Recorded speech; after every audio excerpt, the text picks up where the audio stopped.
Welcome back, children. Let's take a closer look at all the poetic devices used in the Roadside Stand by Robert Frost and see how they bring out the depth of the poem. First, we have alliteration. This occurs when the same initial consonant sound is repeated in close succession. Frost uses alliteration in phrases like pathetically pled and flower of cities from sinking. The repetition of sounds makes these lines stand out and highlights the urgency and the stark contrast between the rural villagers and the urban elite. Next is personification, where inanimate objects or abstract concepts are given human traits. Frost personifies the roadside stand, saying it pleads for attention as if the stand itself is begging. This helps us connect with the stand as a symbol of the villagers' silent, desperate hope for recognition. Imagery plays a huge role in making the rural scene come alive.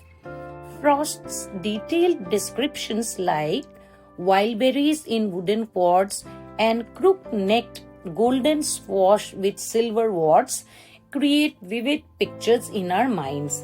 We can almost see these imperfect, colorful items on display, and this imagery emphasizes the humble beauty of the rural life. Another key device is irony, a situation where there is a contrast between what's expected and what actually happens.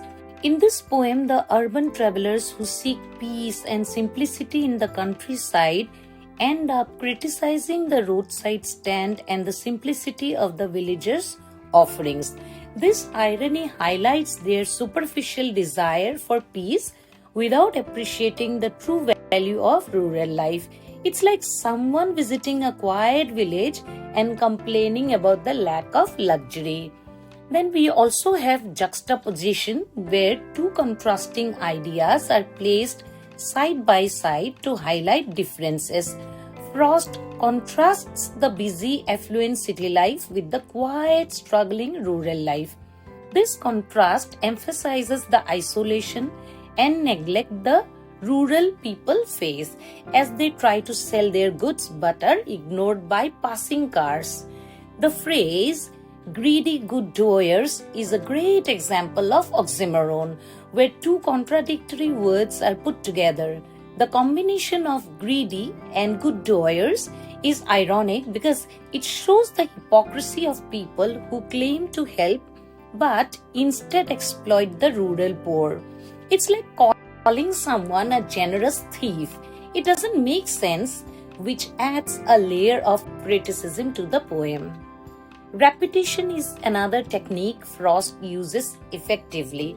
By repeating the idea of the stand waiting for attention, Frost emphasizes the villagers' constant hope and frustration. The continuous waiting becomes symbolic of their unfulfilled desires and the general neglect they experience. There's also symbolism in the poem. The roadside stand symbolizes the rural people's attempts to participate in the broader economic world, but they are ignored, symbolizing their social and economic marginalization.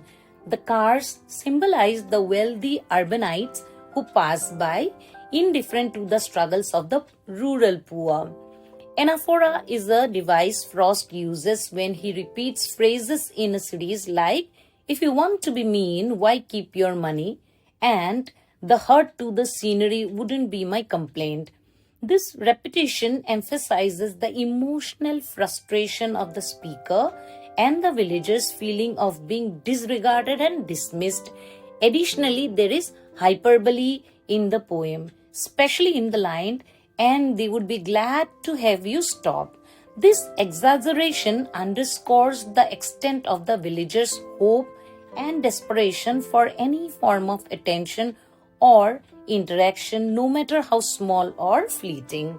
Lastly, consonance is used when there is repetition of consonant sounds, particularly at the end of the words. You can hear this in the line, "The hurt to the scenery wouldn't be my complaint."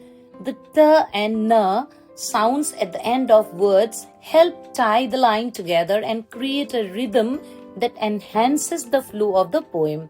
To summarize, Frost uses a variety of poetic devices like alliteration, personification, imagery, irony, juxtaposition, oxymoron, repetition, symbolism, anaphora, hyperbole, and consonance to create a powerful and moving commentary on rural poverty and urban indifference.